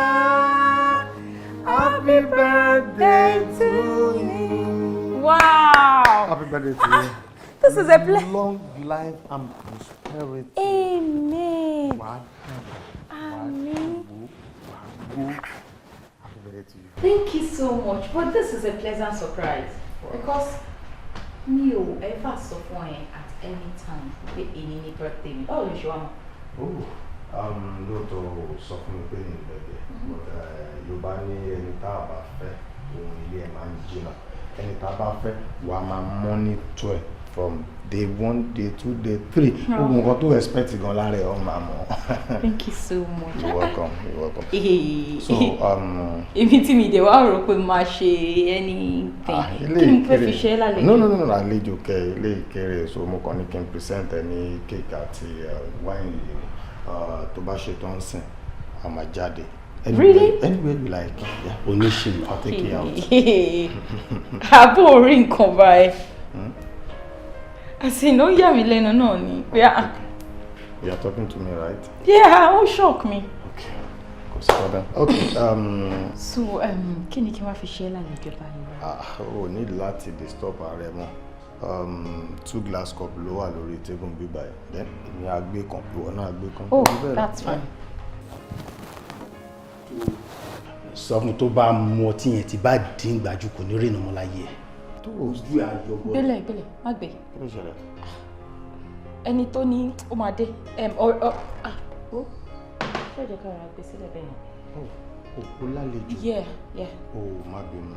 Àbájọ tẹ fi mú. Diona gangan ló ní. Ọ̀rẹ́ ni Diona yẹn. Àbí? Yeah. That's nice. Okay. Ṣé Diona yẹn ò ní bínú tí n bá ṣe wà bí àbúrò? Inú bí mi already. Which one are you? Sọ fún kókó mi. Understanding matter gan. Okay. So, ṣé kí n jókòó? Understanding matter. Bukola, ṣé kí n jókòó? Ask him to leave. Why? Then tó bá fẹ́ fèmí ní nǹkan tí máa mú èmi ò lè mú soft so máa mú hard. Tó bá lò ṣẹ́jú kan sí bíbá máa ṣe nǹkan tó ní like. Ó ṣẹlẹ̀. Mo wò pé mo fẹ́ pé sọ pé ó fẹ́ gbé mi jáde ó bá mi. Lójijì. Yeah, so ṣé o máa bọ́ sísàlẹ̀ wà lọ dúró dè mí inú mọ́tò sódà èmi á fi lè change máa lè. No, nígbà tí mi disturb privacy ẹnu yàrá wọ́n lọ ní room ẹ̀ kò change kí mi wà mí báyìí. Please. I'm not saying anything anymore. Come on. So please, as in this is too much. Oh, okay. As in, don't come liar. Me expected. All right then.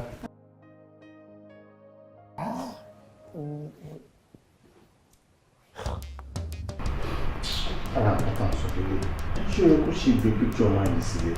Ó máa máa ronú nípa ẹ̀kọ́ nílé ìfọkùnrin mi láyé ẹnu láìpẹ́. Ó yẹ kí picture ti kúrò nípa yẹn náà.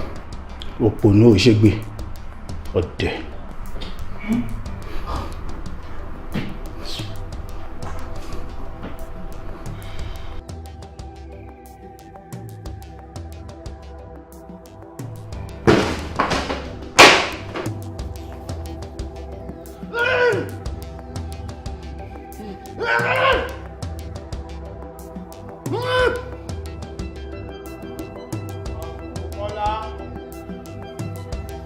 Hurry up.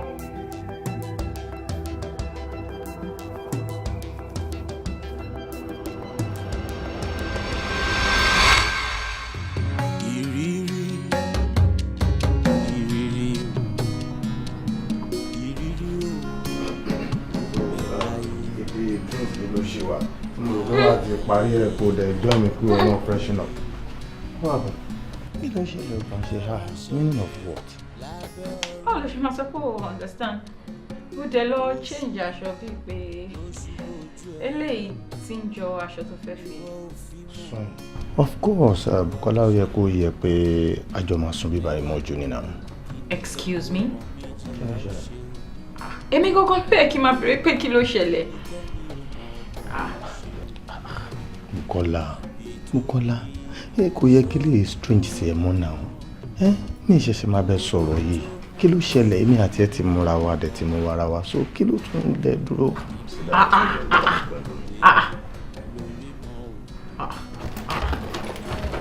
Irú level wo nìyẹn náà? Kí ló ṣẹlẹ̀? Bukola kí ló ń ṣẹlẹ̀? Mo ń lọ ni. Yeah.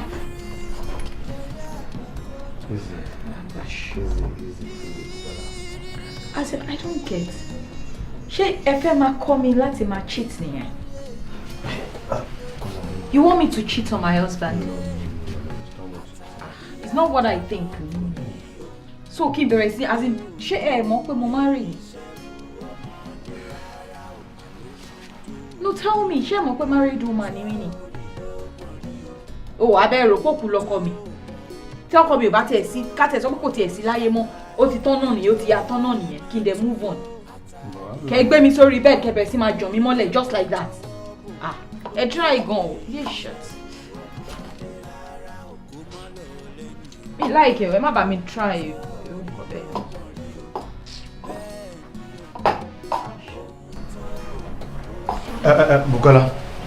Bukola. What? Kí stop kí ni? Kí ló ń ṣe náà? Okay, tó bá tiẹ̀ ṣàánú mi ò dé ṣàánú rẹ̀. One, ó ti wà tipsy. Ṣé o fẹ́ máa drive lọ sílé pẹ̀lú condition tó wà yìí? Ìkànnì ẹ̀.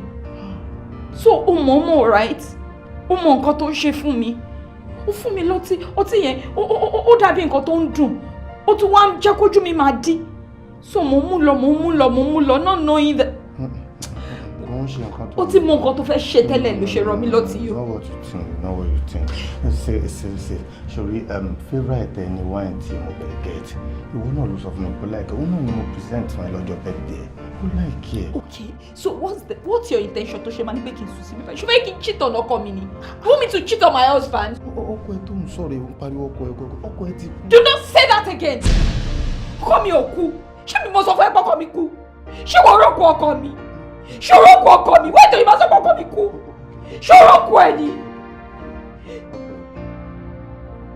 Why would you say that? O sọ pé ọkọ mi kú. Ọkọ mi ò kú. Máa jẹ mú ni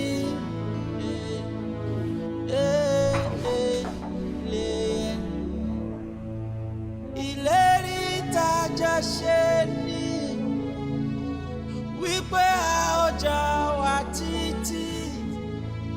Máa jẹ mú tábára wa dá ṣóhun ni wípé a ó jọ wà títí. Máa jẹ mú ni ó ti dúró ìlérí ni eléyẹ ìfẹ́ òdodo ni.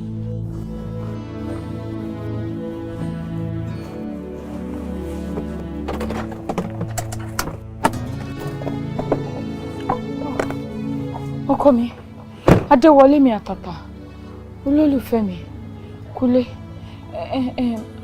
má bínú sí mi. Dẹ má wo kò kí ń ṣe nǹkan tó ń rò ó. Kò kí ń ṣe nǹkan tó ń rò rárá. Ọtí àmupara tí mo mu ló fà á. Mo sùn lọ funfun ni. Jọ̀ọ́ má bínú ọkọ mi. Mi ò bínú sí ẹ. Kádàrá mi ni mo bínú sí. Ó ṣẹ̀ mí. Kádàrá ló ṣẹ̀ mí. Tó mú mi lọ láìtó ọjọ́. Mi ì mọ bí tí mo ti yan kádàrá burúkú tèmi. Bó ṣe ń ṣe nígbà tí mo kú, òun ló mú mi wá padà nítorí pé mi ò ní ìsinmi níbi tí mo wà. Àmọ́ kò sóhun tó níbẹ̀rẹ̀ tí ó kì í lópin. Ó ti rí olólùfẹ́ mi. Rárá o. He loves you.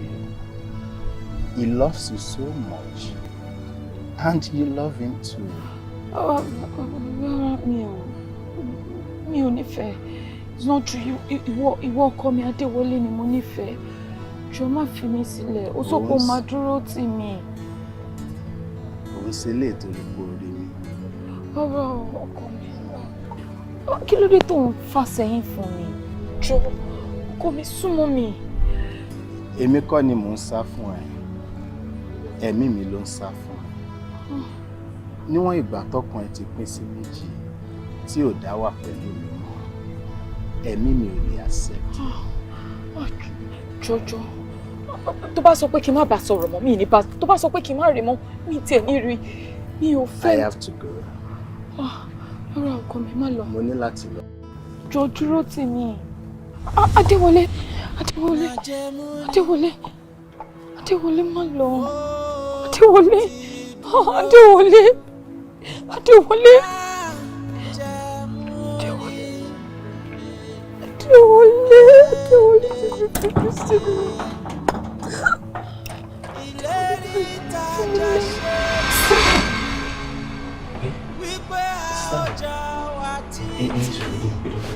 Doctor.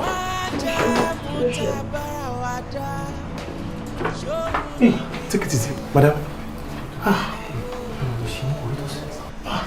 No, take it easy, take it easy.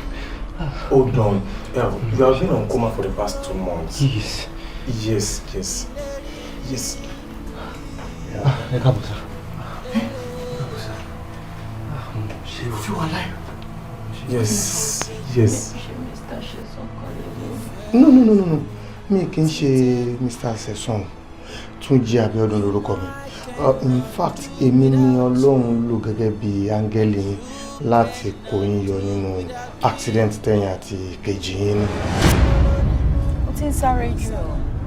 Wọ́n àti Bọ́láwà là ń dé everybody dúró. Take it easy now. Ṣé bí mo ṣe bá sọ̀rọ̀ tó ń sìn ni ó tún ti ń pè padà bí kò gbọ́ nǹkan tí mo sọ lẹ́ẹ̀kan ni.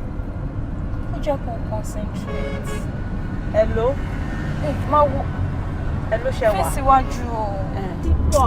Ṣé wà á ń bọ̀? Àjẹ́ kó concentrate, òun ló ń drive, kò dé ní airport.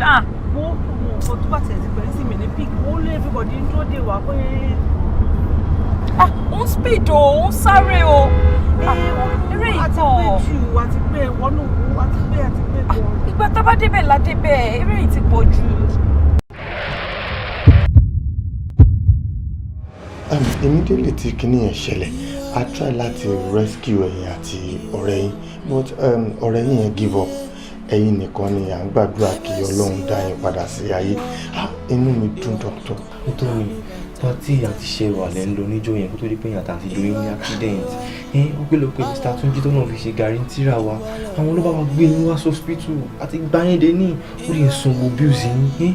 Sister mi, I'm so happy to see you alive again. Doctor, ṣé wọ́n wà okay báyìí? Mr. Túnjí, ló sì ta. A ní láti tẹ̀kí wọn ṣẹ́gun. Ìbàdàn ló ń ti ẹ má wọlé. Because wọ́n ṣe bí ìgbà tó ń dose àbí? Ẹ má wọlé sẹ́ ẹ má wọlé. Glory be to God. Nurse. Torí wọ́n mọ̀ bó ti ń ṣe mí, wọ́n ò mọ ibi bàtà ń gbé ta mí lẹ́sẹ̀. Ọ̀rọ̀ ìfẹ́ ga o, ẹ má fi ìfẹ́ ṣeré.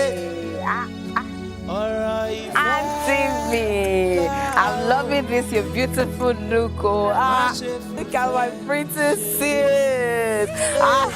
You got to be like láti máa rí mi jàre. Okay, Anyway, Shori, I can't say I'm really 100% happy. I can say I'm 70% happy. Okay. Yeah, because it's still like mixed feelings, you know. Okay. Yeah, because maybe it's a ticket. Yes. Ready to fly to Nigeria, as planned, right? And to my surprise, the company to most of the construction to Bami Koli. Yes. Okay. Oh, they believe got to Shelley. But boy, he passed away, Lisa. Oh, wow. Yeah, the CEO of that company. Oh no, that's sad. And another sad part of it, ìyàwó ẹ̀ náà tún ní accident, ó tún go into coma. Oh no, that's sad though. Kí ló wá dé lórí àwọn nìkan? Oh, lè believe pé 2 weeks ago ìyàwó ṣe come out of coma, náà ṣe ti bẹ̀rẹ̀ sí manage company and all that. So bó ṣe pè mí nìyẹn láti bẹ̀rẹ̀ níbi tán bá iṣẹ́ ilé mi dé. Ọlọ́run á bá tẹ́ wọn sáré fẹ́ rere o. Ó ga o. Bọ̀ àǹtí mi, ṣebí ilé tí wá ṣàṣìwà ń bẹ̀?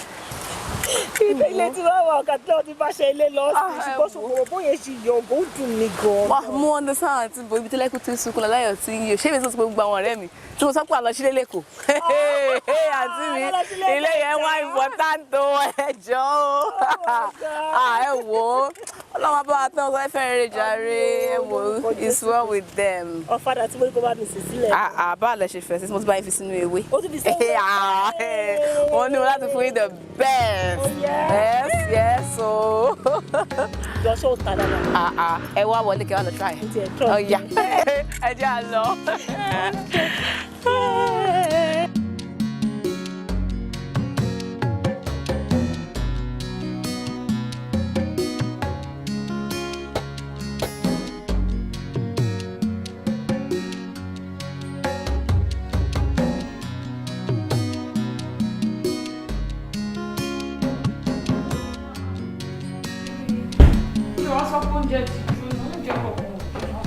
Irọ́ ni. In fact, a jẹ́ pé imú mi ò gbóòórùn mọ́ ni. Anyway, mi ti bẹ serve wine. Oh, thank you. So, and I want why tó ṣe mọ̀ pé yẹn ni mo fẹ́ kó gbé. Okay, Tó wà wájú mi ní lójúkó. Ìyẹn náà ni mo fẹ́ kó gbé. Gẹ́gẹ́ bí nǹkan tí mo ń sọ lọ, Martin. The very first day tí mo kọ́kọ́ pàdé ẹ̀ ni mo ti like ẹ̀. In fact, ọkùnrin. Ọkùnrin Bukola. Nínú accident. Yes, nínú accident yẹn. Reason tí mo ṣe ẹ̀ pẹ́ gangan nìyẹn. Mo wá ń fi ojoojúmọ́ mo fi ń gbàdúrà sọ́lọ́run lọ́run pé Ọlọ́run jẹ́ kí Bukola gbádùn, jẹ́ kára Bukola yá, má jẹ́ kí Bukola kú. Eventually, Ọlọ́run gbàdúrà mi. You're now back to your normal life. Ẹnu dùn. So, lọ́rọ̀ kankan tó ń try láti sọ fún mi ni pé ní situation tí mo ti ní accident ó dẹ̀ rí mi ó dẹ̀ love mi bẹ́ẹ̀ nínú accident tí mi rìn mí sọ̀rọ̀ o Bukola tábà sọ pé ó ní nǹkan tí mo ṣe tó.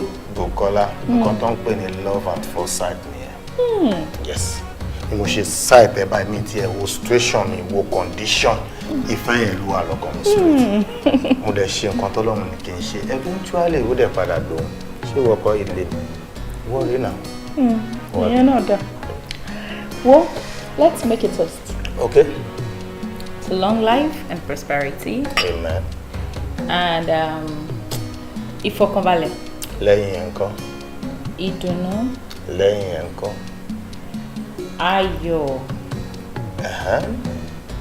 Ìgbéga. LUP 73.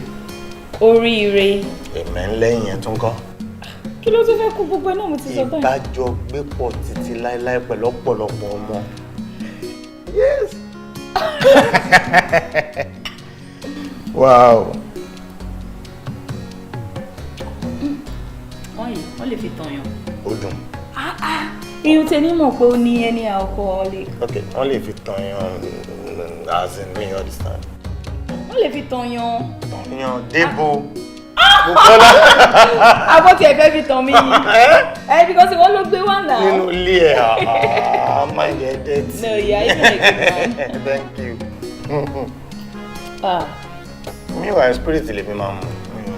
Mi ò like ẹ̀rọ àwọn ọkọ̀ báyìí. Authority àmọ́ ṣe tó wà. Thank you. Má rush. What is that? Kí ló ṣẹlẹ̀? Nínú wine. Kí ni gbogbo rubbish? A ní láti sue company tó ṣe wine yìí. Honestly, ṣó fẹ́ pẹ́ ìyàwó fún mi ni? Ó surprising. Engagement ring lélẹ̀. Why tó ṣe máa fi engagement ring sínú ọtí? Tó bá lọ hàmọ́ ẹ̀kọ́ tó lọ swallow ẹ̀. Will you be my wife? Say yes. Bukola, will you marry me?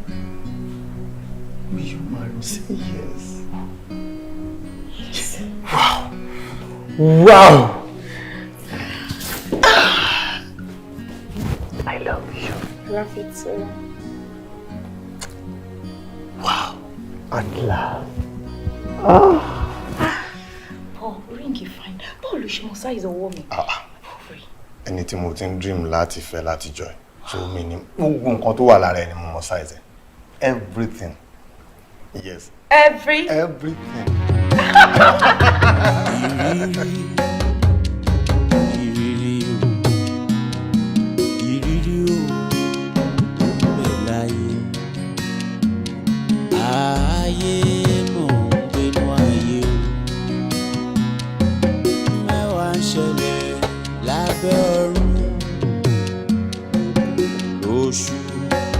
Lóṣù ojú ẹ níwọ̀ òfin mọ̀